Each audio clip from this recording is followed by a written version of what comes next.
Well, we're back at it once again. We're talking about superheroes. I guess we should get into it before I start rambling on, because let me tell you guys, I absolutely love to ramble. So let's get to it. Hello, everyone. Britton here, also known as Some Okie Dude, and I'm back with another review of a comic. Once again, not a book this time, but the comic I'm talking about today is, of course, the iconic Kingdom Come by Mark Waid and Alex Ross. I am doing this review as part of my series of reviews that I'm doing before the new Superman movie comes out. And while this is technically a story about the DC universe, this is very much a Superman story at heart. I mean, you can see the Man of Steel flying, or I should say he's floating right there, right in the middle of everybody. So yeah, it's clearly a Superman story at its heart, so I think it counts. But yeah, I'm talking about Kingdom Come today, which is considered by many to be one of the greatest comic books ever created at DC Comics. But is it? Well, let's figure it out. Let's get into this video before too long. So, there have been several great The End stories of DC, though usually it's been aimed at their flagship characters, Batman and Superman, mainly. There's Frank Miller's The Dark Knight Returns, of course, and Alan Moore and Kurt Swan's Whatever Happened to the Man of Tomorrow, and of course Grant Morrison and Frank Quitely's All-Star Superman, which I did a video on, you should check out, by the way, to name a few. There are others out there, of course, I'm sure, but I can't really name any of them at the moment, and of course, those three are the first that really pop to my mind when I think about it. But Mark Waid and Alex Ross, they aimed higher, not only giving us a potential end to a particular character from DC history, but a potential end to the DC universe itself. Now, that's not to say that this type of story hasn't been tried before. One of Alan Moore's proposals to DC before their infamous falling out was called Twilight of the Superheroes, an audacious and outrageous pitch where DC's premier superheroes took over the Earth and ruled it like feudal lords. It is one of the great what-ifs of comics, and sadly we never got to see it due to said breakup. But Mark Waid and Alex Ross would come into the picture several years later and give their own idea of how this concept might have happened. And thus, Kingdom Come was born.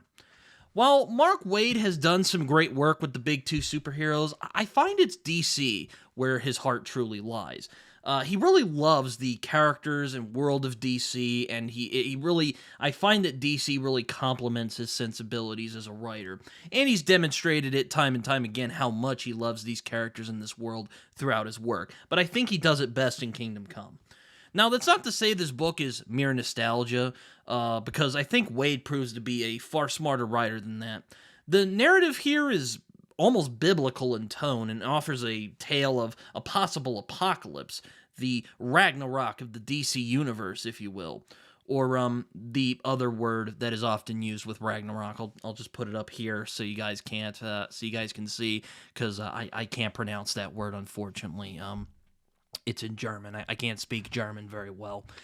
Anyway, despite this book being only 4 issues, I say that Waid paces this story, Kingdom Come, like a true epic, giving you what feels like 12 issues of story in 4. And somehow, he makes it work. Although Waid is well known for being more lighter than some of his contemporaries, particularly at the time when he came into the scene in the late 80s, early 90s, when stuff like Watchmen and the aforementioned Dark Knight Returns comes out, it was kind of surprising to see how dark he got in Kingdom Come sometimes. Now, it's not to say the man doesn't have dramatic stakes in his stories. It's just that he shows that you can have dramatic stakes without getting gritty or dark. But there were some moments in Kingdom Come, though, that really took me off guard with how dark Waid got, especially towards the end when the superheroes... Well, actually, I won't go there. Waid really shows just how terrifying superhero battles could be if they cut loose and just went full out with it. It doesn't quite reach Moore's Miracle Man or even Invincible from Robert Kirkman's levels of graphic violence and horror, but it does come close. It's particularly unnerving since it's between the heroes of the DC universe, though, again, I won't say too much more than that.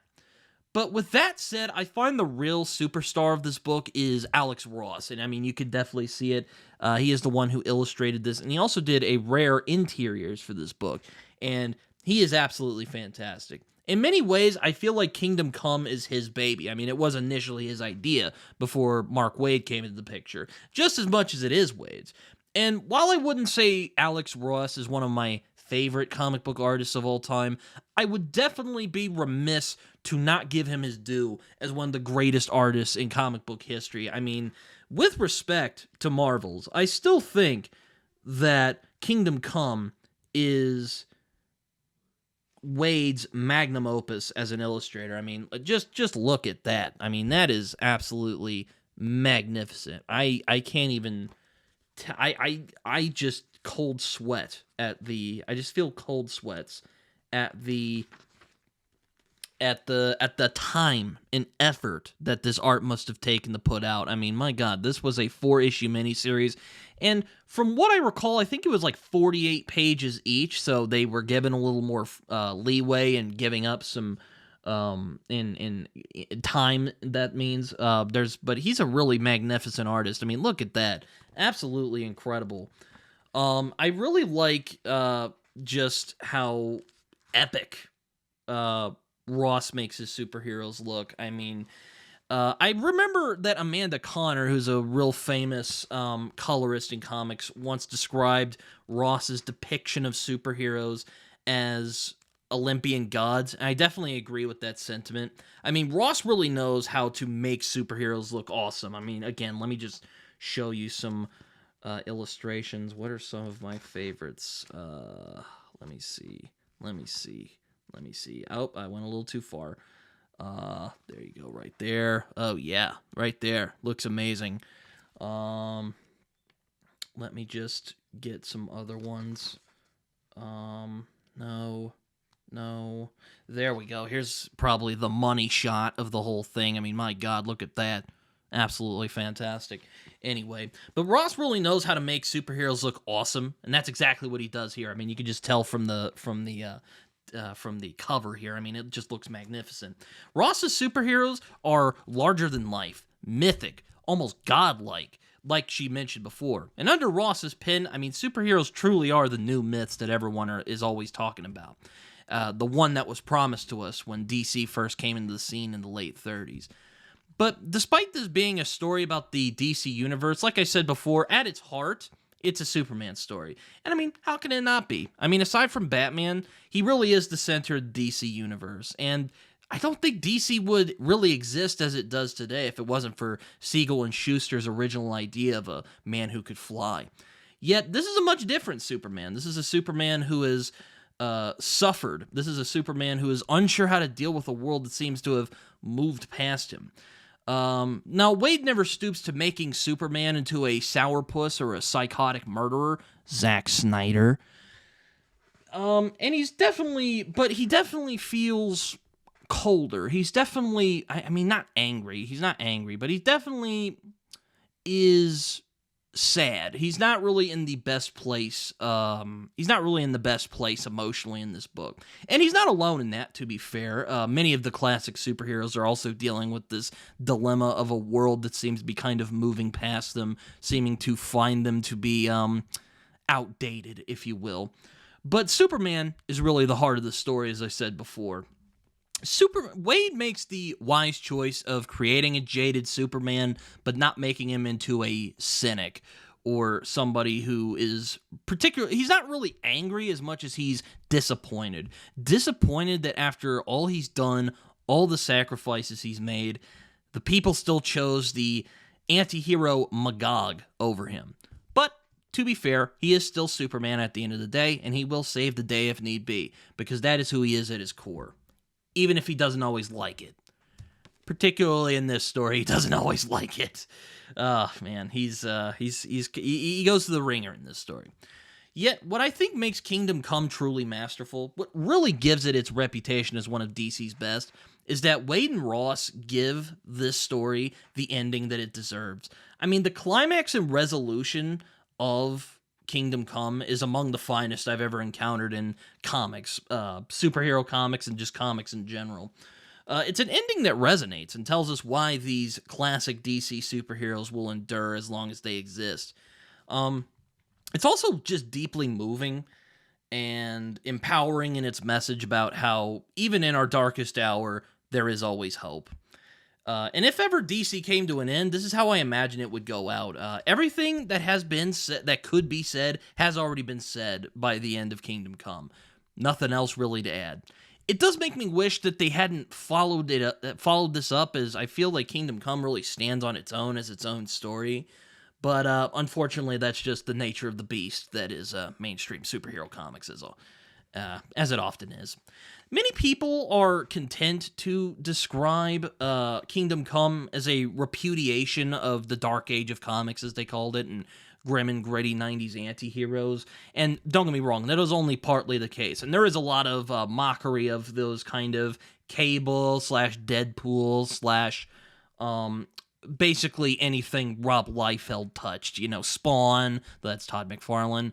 A lot of those really grim, dark anti-heroes of the 90s, grim and gritty characters, as I like to call them. But that's only partly the case. But if that were the whole point of Kingdom Come, then how would you explain Magog's confession in the desert? Superman's increasing isolation and authoritarianism. Superman and Batman, two of the greatest superheroes in history, having tension. And it's not quite like how it is, though in this time it's from Superman's perspective and not Batman's, as in something like The Dark Knight Returns. I would posit that Mark Waid was one of the first who really got what Alan Moore was saying in his great works such as Watchmen and Miracle Man. One who looked past the darkness and the edge and found the true message that he was going at lying within. Waid and Ross's thesis is the same as Moore's, if you ask me. What's the point of superheroics and superheroes if there's no consideration for humanity? I mean, it's not enough to punch the bad guys and put them in jail. Superheroes mean so much more than that. And at their core, superheroes exist to show humanity a better way. And it's that fact that people still don't get that is agonizingly frustrating. And it's that attitude particularly that Kingdom Come is critiquing. But aside from that, alongside books such as DC The New Frontier and Marvel's, which also has amazing artwork from Alex Ross, Kingdom Come is among the best Superheroes Matter books that have come out in response to the deconstructionism of Alan Moore and many of the lesser imitators who came after him. Kingdom Come is the ultimate affirmation of superheroes and how even deconstruction can't destroy them. Kingdom Come demonstrates that even as we grow older and jaded, we still want superheroes to come save us, because that is what they do at the end of the day. But, yeah, that is my review of Kingdom Come. Hopefully, I articulated why I think this book is awesome, and I think everyone should at least read it once. If there is a DC book I would recommend to everyone, I definitely would put Kingdom Come on that list. It's definitely up there on my top DC books of all time, and particularly the climax and just the big final battle at the end of the story. Just absolutely wonderful. And of course, Alex Ross's art is just outstanding, really great. It makes me sad that he didn't do more interior work, even though it makes sense. I mean, the dude is very meticulous with how he does his artwork. But anyway, hopefully you guys enjoyed this review, and check out Kingdom Come. It's a great book. So yeah, hope you guys enjoyed this video. Like, subscribe, do all that fun stuff. You can also find me on Twitter. You can find me on Goodreads and Letterboxd, where I write reviews that are probably more coherent than the one you just heard right now. You can also find me on Instagram and Blue Sky. I don't use Blue Sky very much, though I am starting to use it more, and it's actually a pretty good site. I'm enjoying it so far. But like I said before, like, subscribe. It's completely free. It's what my mom always says. And comment. I love hearing from you guys. Have any of you read Kingdom Come? Have any of you encountered the majesty that is Kingdom Come? And if you have, let me know what you think. And I would love to hear from you guys down below. So hopefully this video is as good as I can explain why I think Kingdom Come is one of the best superhero stories ever told. So, yeah, I guess I should wrap this video up before too long. Hope you guys enjoyed this video.